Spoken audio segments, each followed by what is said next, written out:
Today I'm going to be reading the first chapter from Skyhunter, the new book from Marie Lu.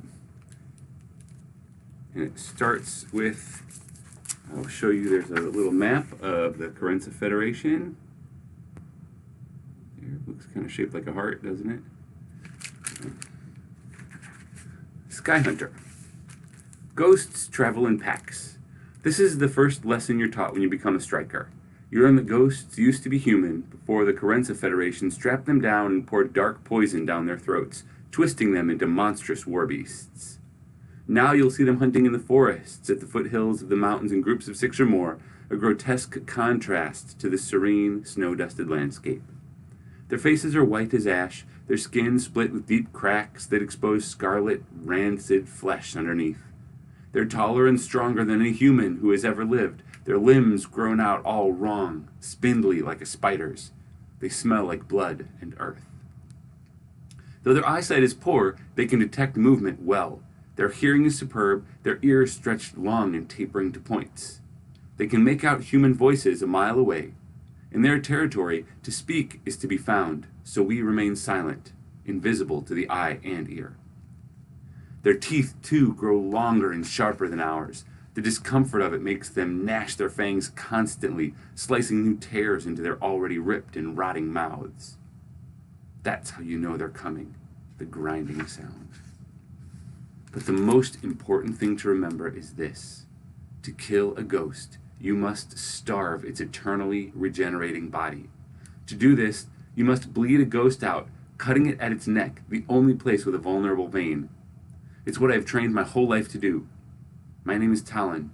I'm a striker for Mara, the last free nation on this side of the sea. We are legendary bringers of death, assassins of monsters, and the only thing standing between our home and annihilation. The Warfront, the Nation of Mara, Chapter 1. The morning dawns with both sun and rain. Drizzle drifts in the sunbeams, doing everything with a shimmer of light. A storm is moving in. We need to finish our sweep early. Cool wind streams my coat behind me as I head toward our defense compound's main gates. We're at the waterfront 50 miles from the steel walls of Newage, Mara's capital, out where our southern mountain ranges give way to dense forests and valleys. The other sides of Mara are protected by sheer cliffs rising 1,000 feet above the ocean, natural formations supposedly caused hundreds of years ago by a cataclysmic earthquake. But here in the south, we're vulnerable to attacks from the Carenza Federation, whose vast territory now extends up to the other side of the pass. They send their ghosts to wander this in-between land, trying to find a weak spot in our border. So we do a silent sweep every morning, killing any ghosts we encounter. It's been a month since the Federation launched a full-scale attack against us, which we barely survived with a temporary ceasefire. But compromise is difficult when what they want is our nation itself, so the next siege could come today, tomorrow, a month from now. There's no telling. When you're fighting a losing war, you're always on edge. Morning light has turned the sky a bruised pink by the time I arrive at the edge of our compound. As I walk, I notice the metal workers bustling around their stations, the sea silk trim of their hats trembling in the wind. It's the Bashan, one of them says with a sneer. Another lifts an eyebrow at me. Still alive, huh, little rat? Well, if you die before Tuesday, I'll win my bet. Words like these used to stick in my chest until it hurt to breathe. I'd turn my head down in shame and scurry past. But my mother always told me to keep my chin up. Look proud, she would say to me as she patted my cheek, until you feel it. So now I wink back and smile a secret smile. The metalworker looks away, annoyed that his barb didn't hook me. I stand straighter and continue down the path without a word. I haven't spoken out loud since the night my mother and I first fled to Mara's borders, when a Federation shell of poison gas permanently scarred the flaps of my vocal cords. I was 8 years old at the time. My memories of that night are inconsistent. Some clear as crystal, others nothing more than a blur of soldiers and the light of fires engulfing homes. I can't remember what happened to my father. I don't know where our neighbors went. I think my mind has buried most of those memories, shrouded them in haze to protect me. That night left my mother with a head full of snow-white hair. I came out of it with no more voice and scar tissue twisting the inner lining of my throat.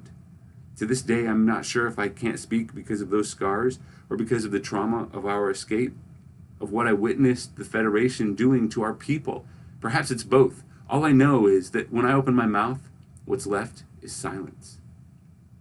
I suppose I now make use of that silence. In my line of work, at least, it's essential for survival. That was what first drew me to the Strikers. When I was small, I would join the crowds to watch the famed patrols head out past Newage's walls, ready to face the Federation's monsters. They are Mara's most elite branch of soldiers, revered by everyone, notorious even in other nations. My eyes would shine at the elaborate harnesses looped around their shoulders and waists, their guns and knives and black steel arm guards, the masks covering their mouths, the circular emblem embroidered on their sapphire sea silk coats that draped down to their boots. I loved their silence. I loved that it meant survival to them. They moved like shadows, with no sound except the hush of boots against the ground. I'd linger there, balanced on the branch of a tree, transfixed by their lethal grace, until they had disappeared from view. And now, I'm one of them. It is less glamorous when you're the one riding toward death. Still, it's a job that means I can afford to put food on my mother's table and a roof over our head. Other strikers are at the gate now, ready for our sweep. Corian Wenbara, my shield, is already here, his back turned to me. Dew shines in the high knot of his hair, and a breeze pushes against his coat's hem. I'd heard him leave his room this morning when I was still under my furs. He moves so lightly that no one else would have noticed the hush of his door closing. As always, the sight of him settles my nerves. I'm safe here. I tap his shoulders as I reach him, then give him a mock frown and sign to him, "You left without me." Corian looks sidelong at me. He clutches his heart as if I've wounded him. "What? And leave little Talon to fend for herself? I would never," he signs, his gestures teasing and light. "But," I sign back, "but they were serving fresh fish cakes this morning. Did you at least save one for me?" "I did, but then I had to eat it because you took so long." I roll my eyes. He just laughs before he reaches into the pouch at his belt and tosses me a cake, still hot, wrapped in cloth. I catch it easily in one hand, and my belly growls on cue. Corian laughs again. "Look at you, nimble as a deer this morning." I shrug at him before biting down on the cake's tender meat. Savory juices flood my mouth, along with the grit of minnow egg in the center. When I finish, I let out an exaggerated breath and grin. "Nimble and starving," I answer him. "Thank you for saving me breakfast, Corian," he suggests. I gesture to him with greasy fingers. "You're welcome for my company, Corian." All strikers work in pairs. We're bonded until death from the moment we take our oath.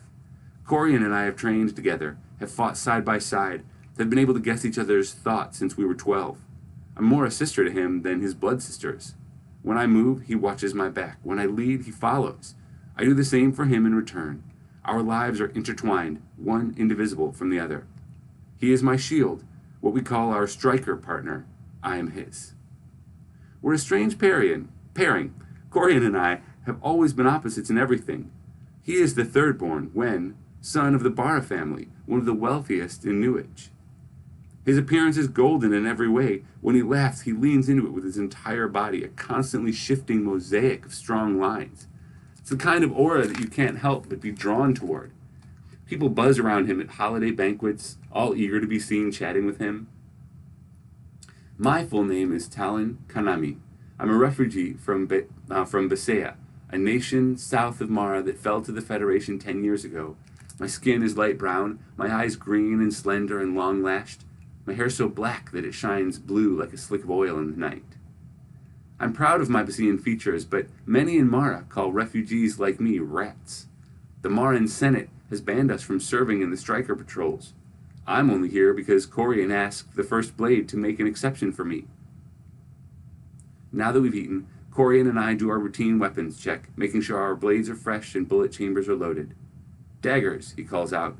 I run my fingers against the hilts of mine, then tug once on the harnesses looped securely around my shoulders. We each carry a dozen daggers, 6 strapped across our chest in a bandolier, 2 against the harness around each thigh, and 1 tucked along each boot. "Good," I sign to him. "Blades!" We simultaneously touch our hands to 2 swords hung at the hips, then pull them out in unison and sheathe them again with flourish. Like the daggers, these are made of near indestructible metal, capable of slicing through almost anything. I nod at his left blade. Could use an extra polish, Corian, I sign. That edge is looking a little dull. It'll still cut a throat, he replies. I'll sharpen it tonight. Guns, I move on. We have 2 sniper pistols each, equipped with mufflers to silence them when they fire. A cloth bandolier running around my belt is full of bullets. Corian tosses me a few extras from his stash. I catch them and drop them into their slots. Bow, he finishes. Arrows. 1 crossbow each, strung across our backs, plus a light quiver of arrows, each cushioned with a fabric wrap to keep them from clanking against one another. Finally, we check our arm guards and gloves, then our black half masks, which will cover our mouths and muffle the rasp of our human coughs. As we finish, First Blade Armin Wenkala comes striding down our ranks for a final check. Our leader is young. Some grumble that he's too young for his position.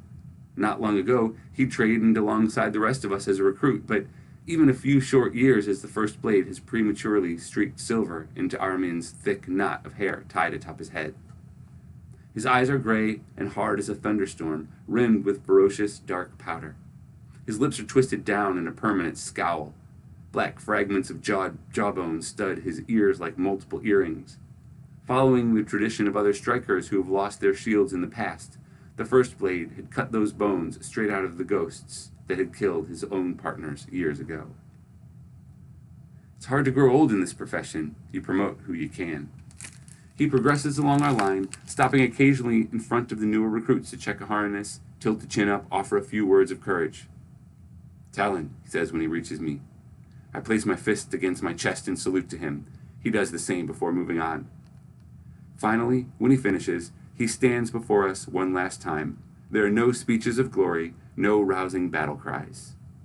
No one needs to tell us that we're the last defense Mara has against the Federation. Down the line, a hush falls over all the striker ranks.